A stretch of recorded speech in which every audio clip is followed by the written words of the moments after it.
Sa mundong ito,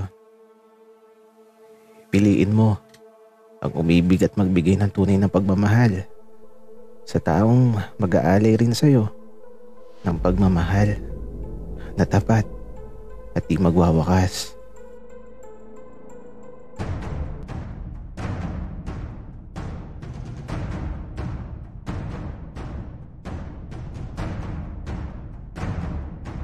Kaibigan, huwag mong kalimutan mag-subscribe sa aming channel at huwag din kalimutan i-click ang notification bell at subscribe button. Subscribe na!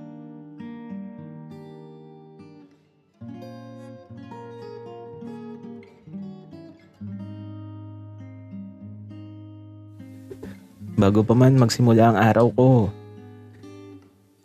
masaya na ako.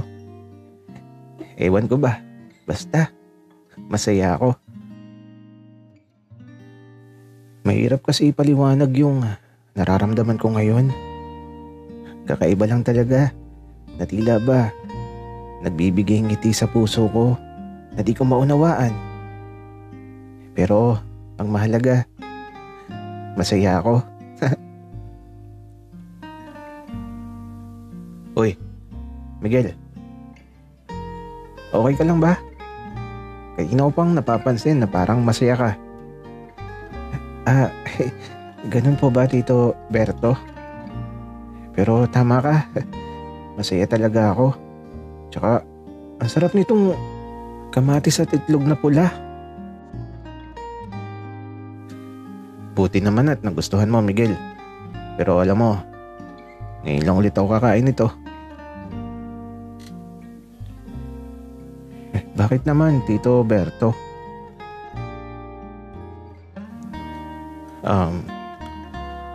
Wala lang, Miguel. Di ko lang trip kumain ng ganito nung nakaraang araw, buwan, tsaka taon. Taon? Grabe naman, Tito Berto. Ilang taon ka na bang di kumakain ng itlog na pula? Ewan ko, Miguel. Basta, matagal na. At tsaka, pagkatapos mo kumain, samahan mo ako. At ikaw ay tuturuan ko na gumawa ng nilupak. Hello? Seryoso ba yan, Tito Berto? Kasi gusto ko talagang matuto nun eh.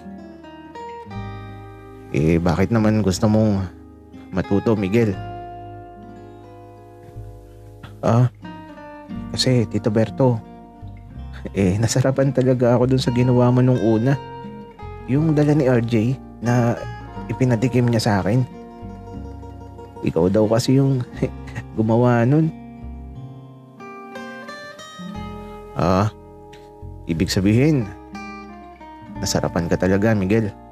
O, binobola mo lang ako. Tito Berto, promise. Nasarapan talaga ako. Nabitin nga ako sa sobrang sarap. Miguel, binobola mo na talaga ako. Pero sige, madami naman ang gagawin ko para may baon kayo pag-uwi. Pero teka, kailan ba kayo aalis? Mamaya ba o bukas? Hindi ko alam, Tito Berto. Bahala na mamaya. Tulog pa kasi si RJ eh. O siya, bilisan mo na kumain, Miguel, para makapagsimula na tayong gumawa ng nilupak. Kaya naman, tinapos na namin ni Tito Berto ang pagkain ng umagahan. At nang matapos na kami, nagugas na ako ng kinainan. Habang si Tito, ayun, naghahango na ng saging sa malaking lutuan. At ilang saglit pa, handa na kami ni Tito Berto na simulan ng paggawa ng nilupak. Ang una nga namin ginawa binalatan lahat ng saging na nilaga niya. At matapos makapagbalat ng saging, may kinuha si Tito Berto na kakaibang bagay. Ngayon lang ako nakakita ng ganun. At hindi ko alam kung anong tawag dun. Isang parang malalim na planggana na may paa nayari sa kahoy.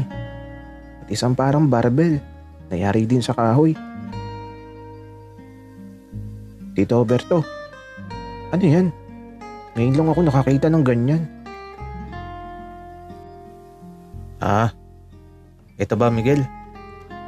Lusong ang tawag dito. Dito natin babayuhin yung mga saging na yan.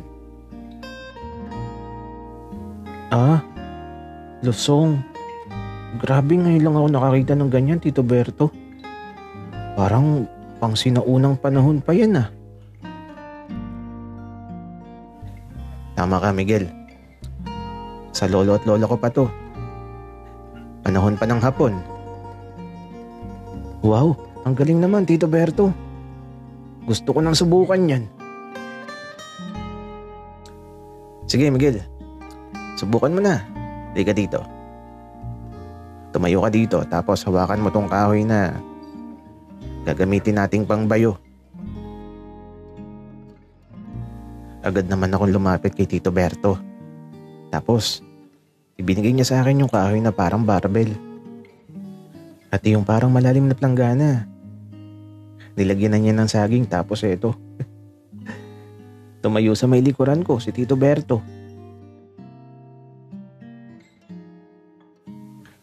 Miguel, handa ka na ba? Wika ni Tito Berto na nakatayo sa may likuran ko, na nakahawak na din sa kahoy na gagamitin namin sa pagbayo. Handa na ako, Tito. Paano ba? Sumabay ka lang, Miguel. Huwag kang manggigil sa pagbayo. Dahan-dahan at banayad lang. Kaya naman, habang nakahawak ako dun sa gamit namin sa pagbayo ng saging, sumasabay lang ako sa galaw ni Tito Berto na nasa likuran ko. Para siyang nakayakap sa akin. Nahihirapan tuloy akong kumilos. Kasi naman, habang binabayo namin yung saging sa lusong, nararamdaman ko sa likuran ko ang dibdib ni Tito Berto. Hindi tuloy ako makapokus sa pagbayo. Hanggang sa ito, napalakas ata yung pagbayo. Tumalsik tuloy yung isang saging.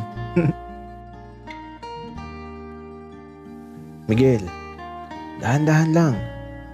Huwag kang manggigil para di tumalsik yung saging. Opo, Tito Berto. Wika ako naman. Kaya ito, pupulutin ko sana yung saging na nahulog. Kaya lang, pagtuwad ko, may naramdaman akong matigas sa may puwet ko. Miguel, huwag mo nang pulutin yan. Madumi na yan. Wika naman ni Tito Berto. Kaya ito, hindi ko na pinulot. Miguel, kaya mo na bang mag-isa? Opo, Tito Berto. Susubukan ko po. Sige. Subukan mo na, Miguel. Papanoorin lang muna kita. Kaya naman ito, habang nagbabayo ako ng saging, iniisip ko yung matigas na saging ng puwet ko. Ang laking saging talaga nun. Naramdaman ko eh. Teka lang, kailangan ko mag-focus sa ginagawa ko. Baka mamaya, magtalsikan na naman tong saging na binabayo ko. Miguel, huwag kang magigil. Kalmahan mo lang. Opo, Tito Berto. Wika ako habang eto. Nasa harapan ko siya na pinapanood ako. Kaya lang, habang binabayo ko ang saging sa lusong, sa ibang saging nakapokus ang mga mata ko. Doon sa nagtatagong saging, sa loob ng boxer. Napapaisip tuloy ako. Gaano kaya kalaki yun? Subukan ko kayang tingnan mamayang gabi. Sasabihin ko pala kay RJ mamaya na bukas na lang kami aalis. Tapos mamayang gabi, susubukan kong makita ang nagtatago sa loob ng boxer short na yun. Ano ba itong iniisip ko? Ngayon pa lang kinakabahan na ako. Hindi naman siguro kung mahuhuli ni Tito Berto mamaya kung gagawin ko yun. Tapos lights on mamaya para maliwanag. Para makita ko. Bahala na talaga mamaya. Basta gusto kong makita yun.